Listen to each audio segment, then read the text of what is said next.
A morning that started like any other. Rebecca Walsh pressed her forehead against the cold window of the subway car as it rattled through the tunnels beneath Manhattan. The Tuesday morning rush hour pressed bodies together like sardines, but she barely noticed. Her mind was stuck on the stack of medical bills sitting on her kitchen table in her tiny Brooklyn apartment. $30,000? The number haunted her dreams. Her father's emergency surgery 3 months ago had drained every penny of their family savings, and her job as a substitute teacher barely covered rent, let alone the payment plans the hospital kept calling about.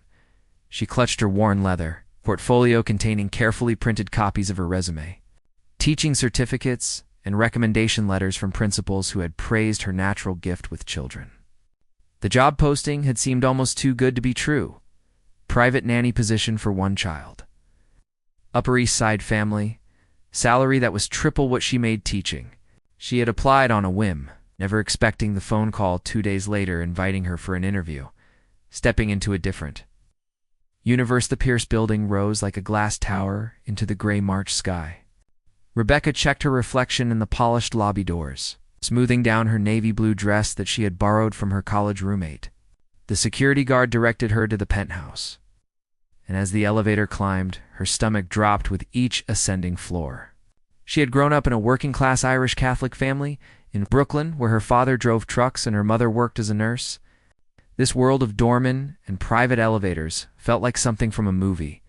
When the elevator doors opened, directly into the penthouse apartment, Rebecca stepped onto marble floors that probably cost more than her entire year's salary. Floor-to-ceiling windows showcased Central Park spread out like a green carpet below.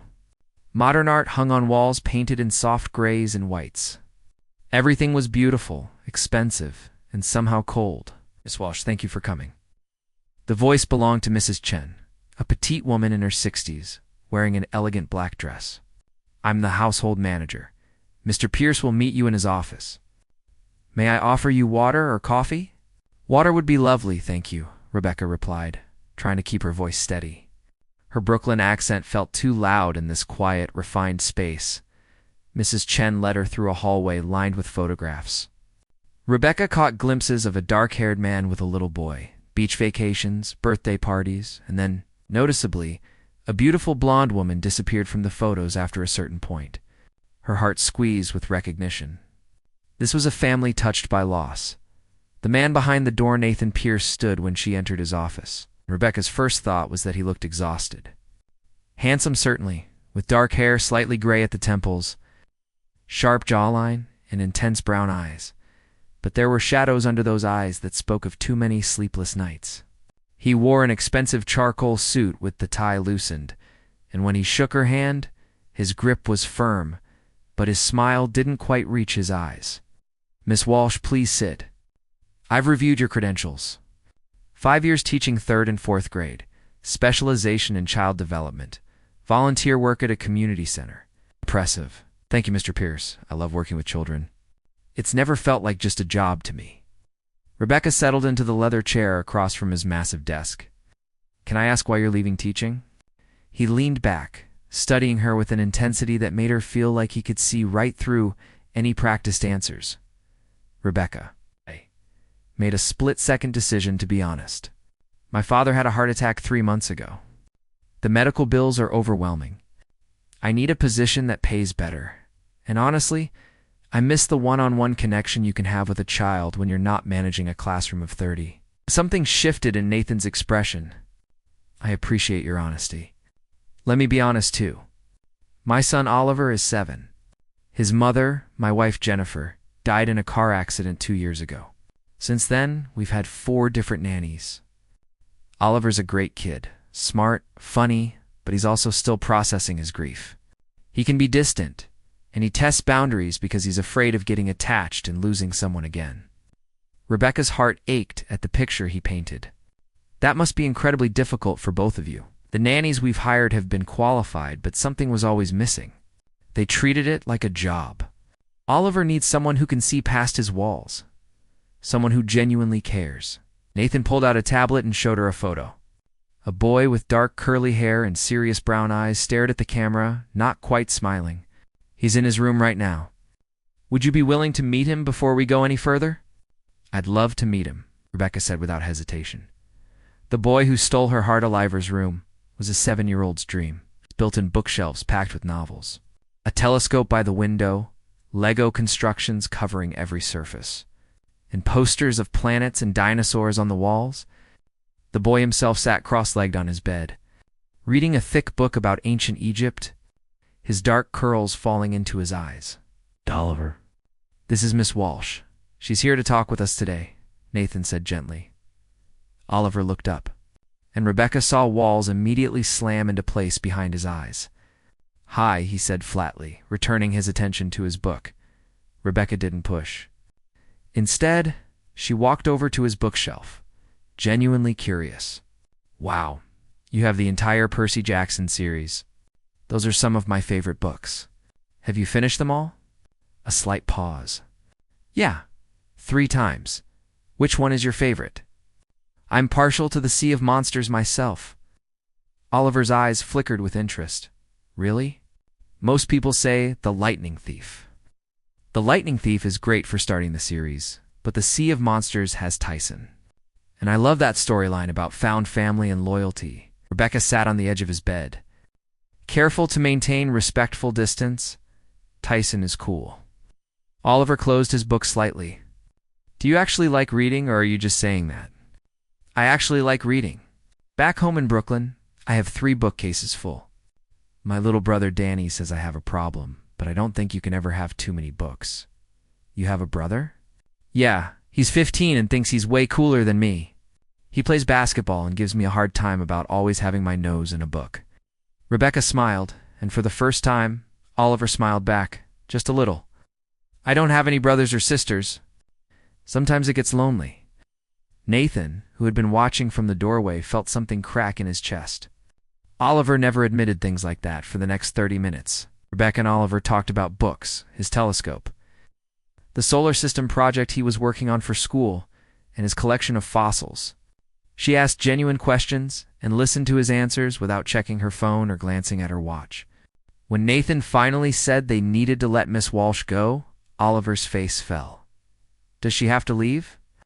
I have other people to interview, buddy, Nathan said, though watching Rebecca with his son, he was already certain no other candidate would compare.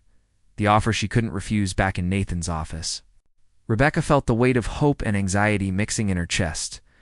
She wanted this job desperately, but more than that, she wanted to help that little boy who was trying so hard to protect his heart.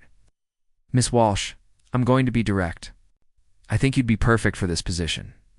Oliver connected with you in a way I haven't seen with anyone outside our family since Jennifer died. The position is Monday through Friday, 7 in the morning until 7 at night. Some occasional evenings or weekends if I have business travel. The salary is $90,000 a year. Full health benefits, 2 weeks paid vacation. Rebecca's eyes widened. $90,000. That would pay off her father's medical bills in a year, and still leave enough to help her family and save. I know it's a significant commitment, Nathan continued. Oliver needs consistency. I need to know you're planning to stay, not just until something better comes along, Mr. Pierce. Can I be completely honest with you? Rebecca leaned forward. I grew up in a house where my mom worked double shifts as a nurse and my dad was gone weeks at a time driving cross-country. I know what it's like to feel alone, even when you're surrounded by people. Oliver reminds me of my brother Danny when our grandpa died. Danny was 8, and he stopped talking to anyone for 3 months except through this little stuffed penguin he carried everywhere. Nathan listened intently. If you hire me, I'm not coming here to just watch your son and count the hours until I can leave. I genuinely care about helping kids, especially kids who are hurting. Oliver is smart and funny and so brave for a 7-year-old dealing with loss. I promise you, if you give me this chance, I will show up every day and do everything I can to help him feel safe and loved again. The silence stretched between them. Then Nathan stood and extended his hand. When can you start? I can give my current school 2 weeks' notice. 2 weeks it is. Welcome to our family, Rebecca. Rode the subway back to Brooklyn. Clutching a folder with her new employment contract and benefits information, she let herself cry. Relief, gratitude, and something else. A feeling that this wasn't just a job. but maybe the beginning of something that would change all their lives. She had no idea how right she was.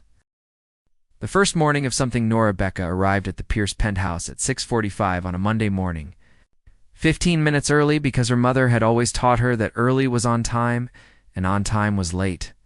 The spring air still held a chill as she rode the elevator up, clutching a thermos of coffee and the lunch she had packed. Mrs. Chen greeted her with a warm smile and a folder containing emergency contacts, Oliver's scheduled dietary restrictions, and a detailed household guide.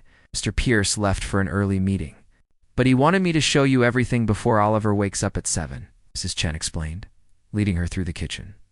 Oliver likes scrambled eggs with cheese for breakfast or oatmeal with blueberries.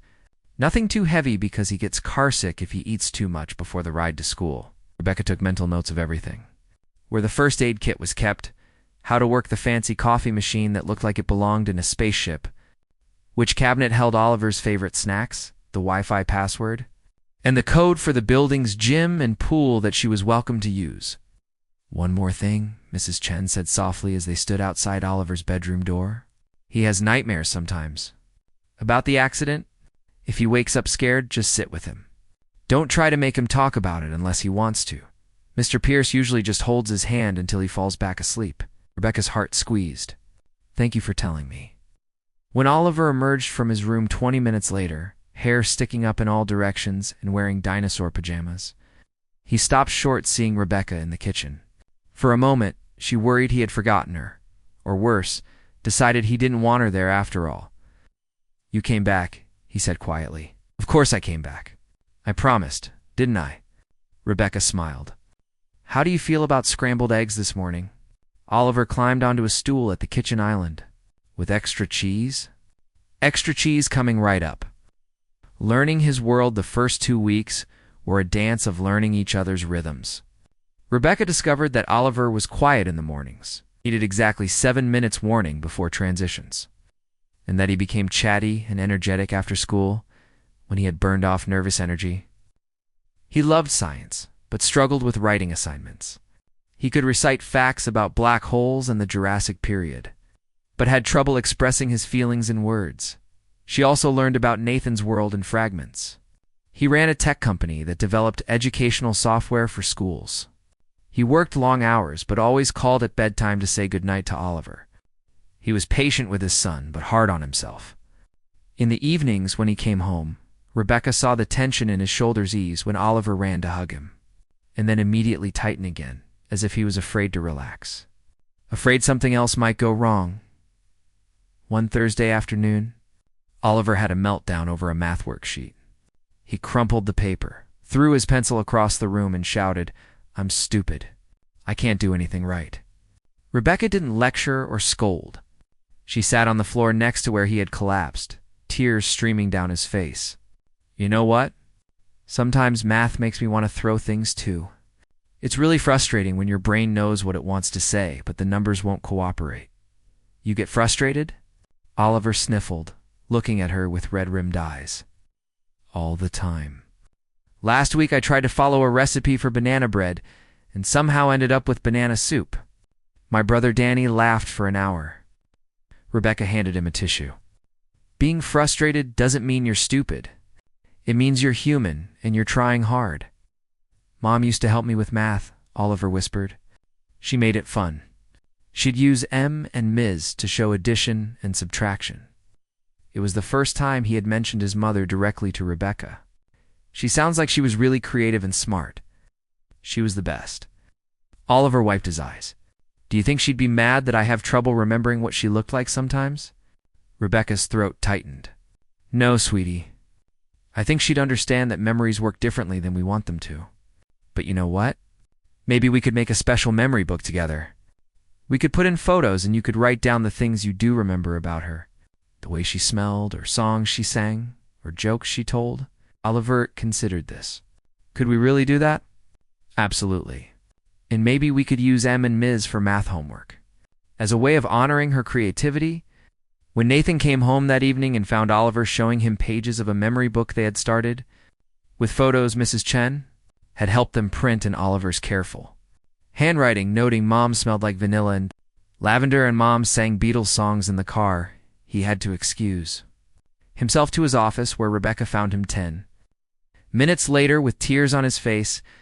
I'm sorry, he said roughly, wiping his eyes. I just never thought he'd be able to talk about Jennifer like that. He needed permission to remember her out loud, Rebecca said gently. And he needed to know it wouldn't make you fall apart. Nathan looked at her with an expression she couldn't quite read. How did you know that's what he needed?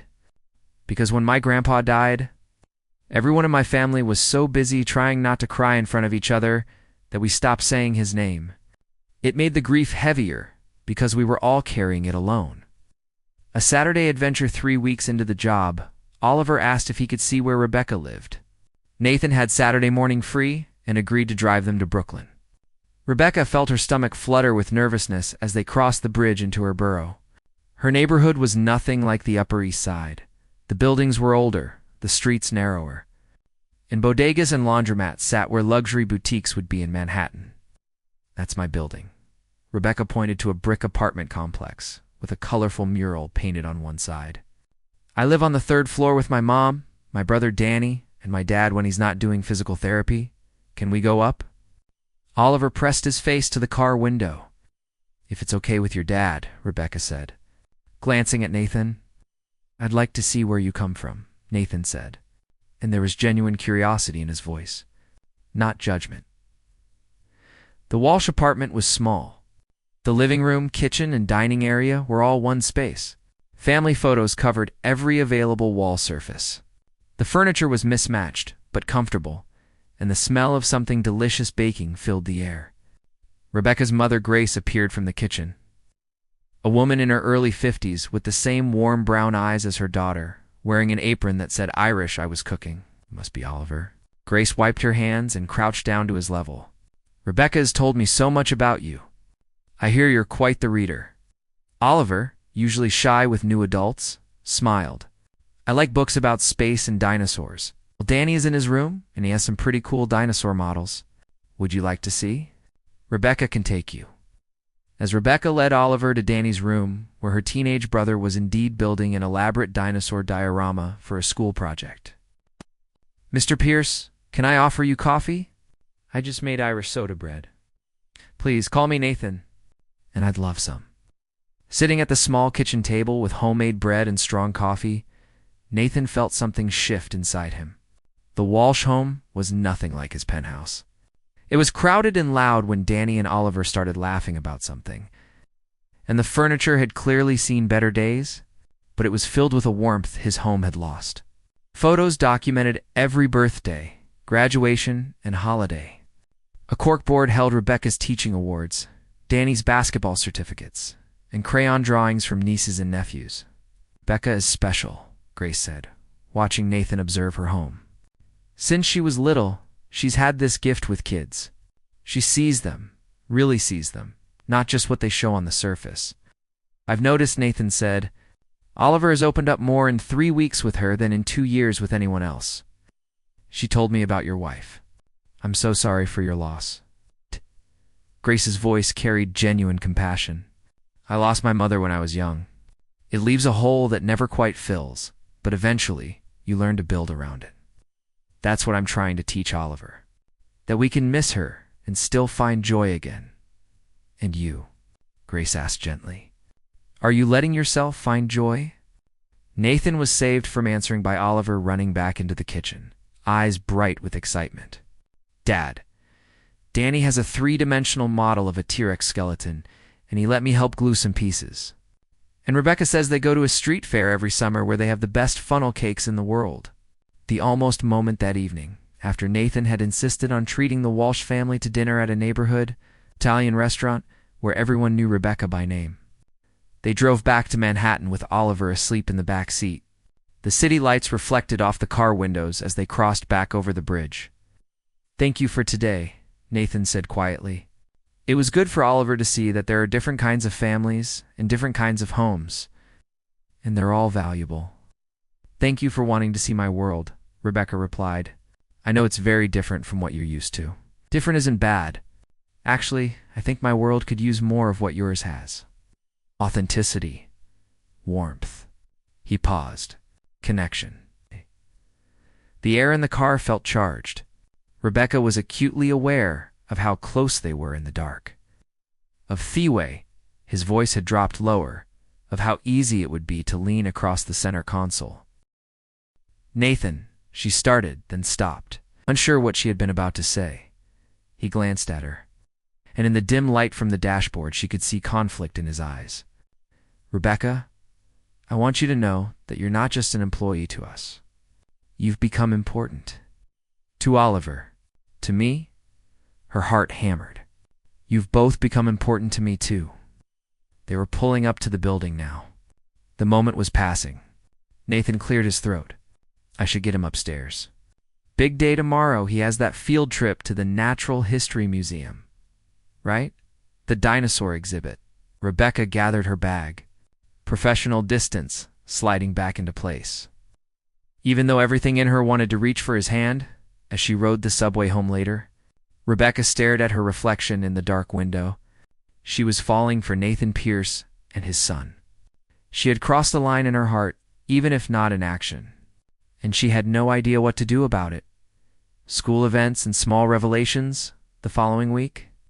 Oliver's school hosted a spring fair for families. Nathan had a business call he couldn't miss, so Rebecca took Oliver, reassuring Nathan she was happy to go. She wore a simple sundress and had her hair down for once instead of in her usual practical ponytail. When they arrived at the school, courtyard decorated with balloons and booths, several of Oliver's classmates ran up excitedly. Oliver, is this your mom? Rebecca's heart stopped. Before she could correct them, Oliver said firmly, This is Miss Rebecca. She takes care of me. A little girl named Zoe with pigtails studied Rebecca. But you came to family day. Miss Rebecca's family, Oliver said simply, taking her hand. Just a different kind. Rebecca squeezed his hand, her eyes suddenly wet. Come on, I think I see a ring toss booth calling our names. They spent 2 hours playing games, eating cotton candy, and collecting prizes. Oliver introduced her to his teachers and friends, and if some people assumed she was his mother, neither of them bothered to correct the misunderstanding. When Nathan showed up in the last 30 minutes, having finished his call early, he found them at the face painting booth where Becca was getting a butterfly painted on her cheek and Oliver had a Spider-Man mask. Looks like I missed all the fun, Nathan said, smiling at the sight of them. Dad, Miss Rebecca won me a stuffed penguin at the bottle toss. Oliver held up his prize triumphantly as they walked back to the car together, Oliver between them holding both their hands. Rebecca caught Nathan watching her with an expression that made her breath catch. It was tender and conflicted and full of something that looked a lot like longing. Later that night, after Oliver was in bed, Nathan asked Rebecca to stay for a moment. They stood in his office, the city lights twinkling through the windows behind him. I saw you today with Oliver, with his friends, with the other parents, Nathan began. You looked so natural, so happy, and I realized something. Rebecca's pulse quickened. What did you realize? That somewhere along the way, this stopped being just a job for either of us. His voice was rough. You're not just Oliver's nanny, Rebecca. You've become part of our lives in a way I never expected, and I don't know what to do with that. I don't either, she whispered.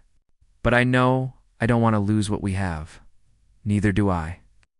He stepped closer, and she could smell his cologne, could see the flecks of gold in his brown eyes. Which is why we need to be careful. Oliver can't lose someone else he loves. I can't risk that. It would never hurt him. Or you. I know you wouldn't mean to. His hand lifted, almost touching her face, then dropped. But life doesn't always give us what we want, no matter how good our intentions are. Rebecca nodded, understanding flooding through her. He was scared. Scared of losing control, scared of being hurt again, scared of putting his son through more pain. I should go, she said softly. It's getting late. As she gathered her things, Nathan called her name. Rebecca. For what it's worth, if circumstances were different, if you weren't working for me, if I wasn't terrified of messing this up, I'd tell you that I haven't felt this alive in 2 years, that you make me remember what it's like to look forward to coming home. That when I see you with my son, I see everything I ever wanted for a family. Tears pricked her eyes. Nathan. But I can't say those things. Not yet. Maybe not ever. His smile was sad. Good night, Rebecca. Good night. She left before the tears could fall, before she could do something foolish like kiss him or tell him she was falling in love with both him and his son. Some lines once crossed couldn't be uncrossed, and Oliver's well-being had to come first, even if it broke her heart. The call. That changes everything. It happened on a Tuesday afternoon. 6 weeks after Rebecca had started working for the Pierce family. She was helping Oliver build a model of the solar system for his science project. Carefully painting Jupiter's stripes while he added rings to Saturn. They were laughing about a story Oliver was telling about his friend Zoe. Accidentally gluing her fingers together in art class when Rebecca's phone rang. The number on the screen was her. Brother Danny? He never called during her work. Hours, Danny. What's wrong? Becca, you need to come to Brooklyn Hospital right now. Her brother's voice was shaking. It's Dad. He collapsed at physical therapy. They think it's his heart again. The room tilted. Rebecca gripped the edge of the table. How bad? Bad Mom's here, but she's freaking out and they're talking about emergency surgery and I don't know what to do. I'm coming. I'll be there as fast as I can. Rebecca's hands were trembling as she ended the call. Oliver was staring at her with wide, frightened eyes. Miss Rebecca, what happened? My dad is sick, honey. I need to go to the hospital. She was already pulling out her phone to call Nathan, trying to keep her voice steady even though panic was clawing at her throat. Nathan answered on the first ring. Rebecca, everything okay? No, the word came out broken. My father's in the hospital. Heart attack. They're talking about emergency surgery. I'm so sorry, but I need to leave right now. Which hospital? Brooklyn Hospital, but Nathan. You have work and Oliver needs someone? And I can call Mrs. Chen? Or maybe there's an emergency babysitter service. I don't know what to Rebecca. Stop. His voice was firm, but gentle. I'm leaving the office right now. I'll be there in 15 minutes. We're coming with you. You can't bring Oliver to a hospital. I can't ask you to. You're not asking. I'm telling you. Your family, Rebecca. That's what families do. The word family broke something inside her and she started crying. Okay, she whispered. Okay. Double quotes, racing against time. Ethan made it home in 12 minutes, breaking probably a dozen traffic laws. He burst through the door in his business suit, tie already loosened, and immediately pulled Rebecca into a tight hug. It's going to be okay. We've got you. In the car, Oliver sat in the back seat holding Rebecca's hand tightly. Is your dad going to die like my mom did? The question was so blunt, so terrifyingly honest, that Rebecca almost couldn't breathe. But she turned to look at this brave little boy who had already lost so much. I don't know, sweetie. I really hope not. But I'm scared. It's okay to be scared, Oliver said seriously. Dad says being scared means you love someone a lot. Nathan's hands tightened on the steering wheel, his jaw working. When they hit traffic on the bridge, he made a decision and took an exit Rebecca didn't recognize. Weaving through side streets with the confidence of someone who knew the city like the back of his hand, they made it to Brooklyn Hospital in 28 minutes. The emergency waiting room was chaos. Rebecca spotted her mother immediately, sitting in a plastic chair with her face in her hands, shoulders shaking. Danny stood next to her, looking lost and scared, still wearing his high school basketball jersey. Mom. Rebecca ran across the room and threw her arms around Grace, who dissolved into sobs. He just collapsed, baby. 1 minute he was doing his exercises, and the next he was on the floor, and they said his heart stopped for almost 2 minutes before they got it going again. Nathan and Oliver hung back, giving them space, but Nathan was already scanning the room with the analytical mind that had built his company. He spotted the information desk and strode over with purpose. Excuse me, I need information on Frank Walsh. He was brought in about an hour ago with a cardiac emergency. The nurse looked at her computer. Are you family? I'm with his daughter. Nathan gestured to Rebecca. What can you tell me about his condition and what the next steps are? Within 10 minutes, Nathan had gotten more information than the Walsh family had received in an hour. Frank was in surgery. The blockage was severe, but the cardiac surgeon was one of the best in Brooklyn. It would be a 3 to 4 hour procedure. There was a private waiting area where families could wait more comfortably.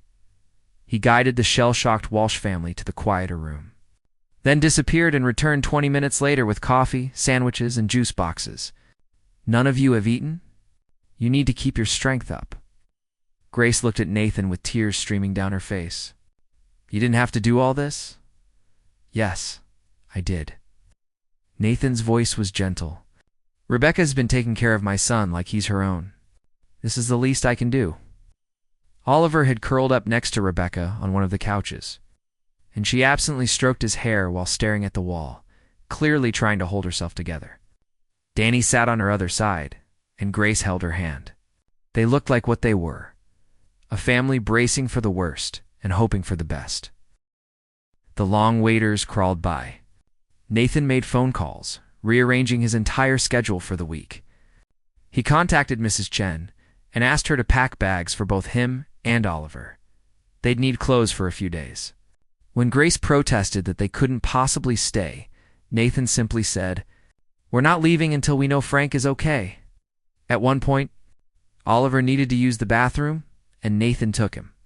Leaving Rebecca alone with her mother and brother for the first time, "Your boss is in love with you," Danny said bluntly. "Danny." Grace hissed, but she was looking at Rebecca with speculation. "He's not. We're not." "It's complicated," Rebecca stammered, feeling her face heat. "Honey, that man rearranged his entire life the second you called," Grace said gently. "He's here, in a hospital, with his son because you needed him. That's not just being a good boss." "I work for him, Mom. It wouldn't be appropriate." "Life is too short for appropriate," Grace said fiercely, gripping Rebecca's hand. "Your father and we met when I was his nurse, after he broke his leg in 3 places in a construction accident. Everyone said it was inappropriate, that I shouldn't date a patient.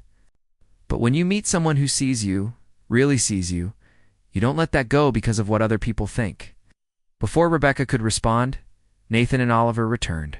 Oliver immediately climbed back onto the couch next to Rebecca, and Nathan settled into a chair across from them, pulling out his laptop to work but clearly planning to stay around hour 3. Rebecca's phone buzzed with texts from friends, an extended family who had heard about Frank. She was trying to respond when her hands started shaking so badly she dropped the phone. Nathan was beside her in an instant, picking it up and handing it back.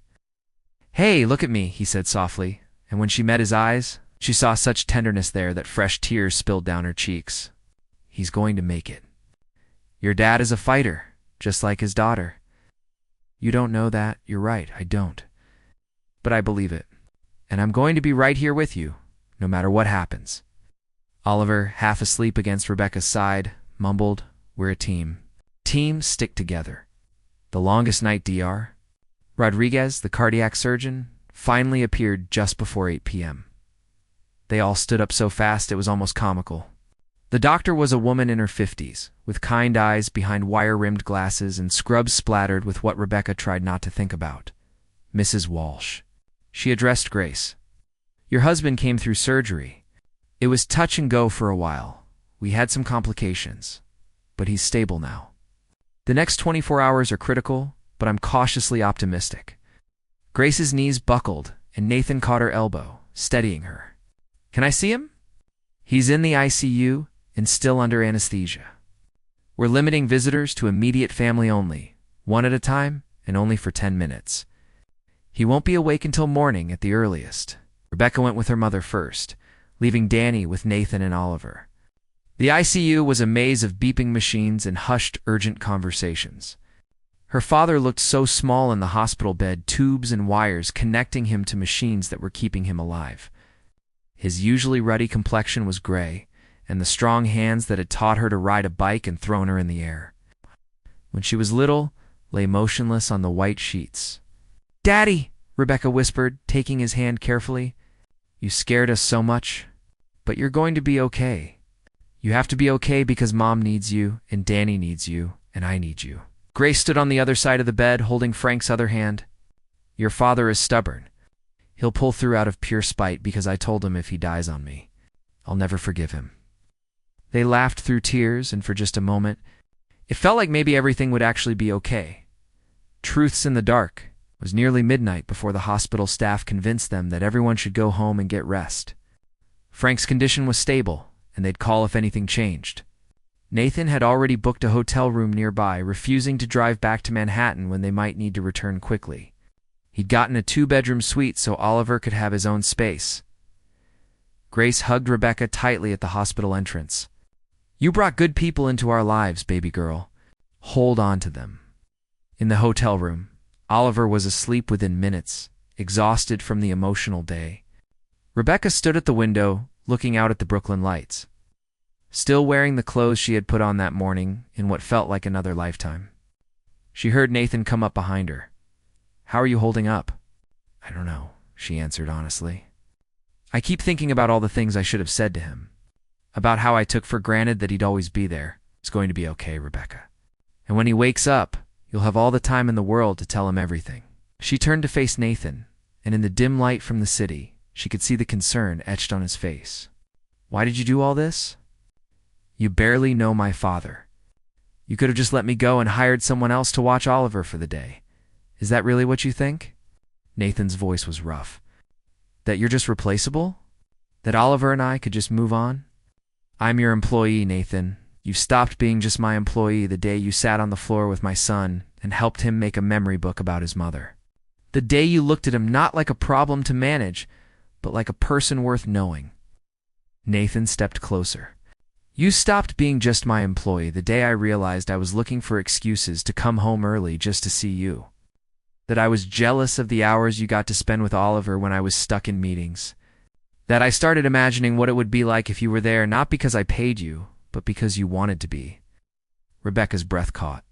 "Nathan, I know the timing is terrible. I know this violates every professional boundary. I know your father is in the ICU, and this is the last thing you need to deal with.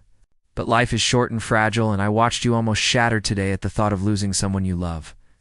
And I realized I can't keep pretending that what I feel for you is just gratitude or appreciation. What do you feel?" Her voice was barely a whisper. "I'm falling in love with you, Rebecca Walsh. Maybe I've been falling since that first day when you talked to Oliver like he mattered. Maybe it was when you brought life back into our home. Maybe it was watching you teach my son that grief and joy can coexist. I don't know when it happened. I just know that I can't imagine our lives without you in them. Not as an employee, as family."